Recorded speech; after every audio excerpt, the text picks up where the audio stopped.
Hi everyone, are you wondering like me about the hotel with 3,000 rooms that never had a single guest? If yes, then let's start the video to explore about it.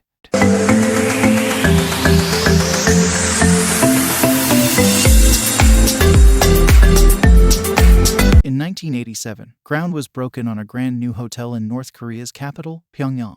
The pyramid-shaped, super-tall skyscraper was to exceed 1 feet in height and was designed to house at least 3,000 rooms as well as 5 revolving restaurants with panoramic views. The Ryugyong Hotel, named after a historical moniker for Pyongyang meaning capital of willows, was supposed to open just 2 years later, but it never did. While the structure reached its planned height in 1992, it stood windowless and hollow for another 16 years, its naked concrete exposed like a menacing monster overlooking the city. During that time, the building, which dwarfs everything around it, earned itself the nickname Hotel of Doom. The hotel has since been clad in metal and glass, and was later fitted with LED lights to turn it into a colorful nighttime spectacle. Construction work has started and stopped many times, fueling constant speculation over whether it will ever open to guests. Still closed to this day, the Ryugyong Hotel is the world's tallest unoccupied building. A Cold War pun. The Ryugyong Hotel was a product of the Cold War rivalry between US-supported South Korea and the Soviet-backed North. The year before construction commenced, a South Korean firm had built what was then the world's tallest hotel, the Westin Stamford in Singapore.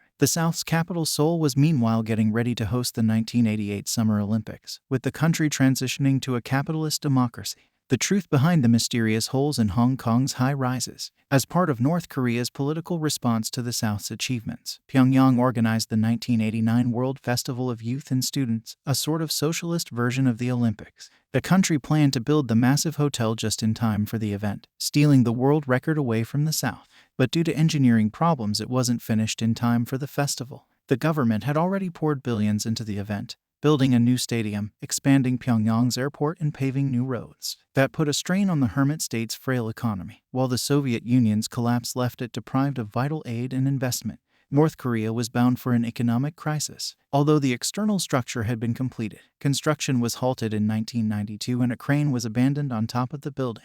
A concrete structure, the building consists of 3 wings, each sloped at a 75-degree angle, converging into a cone encasing the top 15 floors, which are intended for restaurants and observation decks. The pyramidal shape is about more than aesthetics. It's because the Ryugyong, unusually for a skyscraper, is made of reinforced concrete rather than steel. Beyond the propaganda posters, everyday design in North Korea. It was built like this because the upper levels needed to be lighter, said Calvin Chua, a Singapore-based architect who has extensively researched Pyongyang's urbanism, in a phone interview. They didn't have advanced construction materials, so it was built entirely in concrete. You can't achieve a slender tower that way. You need to have a massive base with a tapered top. If you look at the history of construction in North Korea since the end of the Korean War, most of the buildings are made of concrete. That's the material that they are familiar with. And the technology transfer between Soviet or communist states is purely based around concrete, according to Chua, who has worked in North Korea with local architects. The Ryugyong may have been designed to look like a mountain, not a pyramid, because mountains play an important role in the country's symbolism. The official biography of Kim Jong-il, the deceased father of current ruler Kim Jong-un, states that he was born in a secret military camp on Mount Pektu, the tallest mountain in the Korean peninsula that is depicted in the national emblem of North Korea.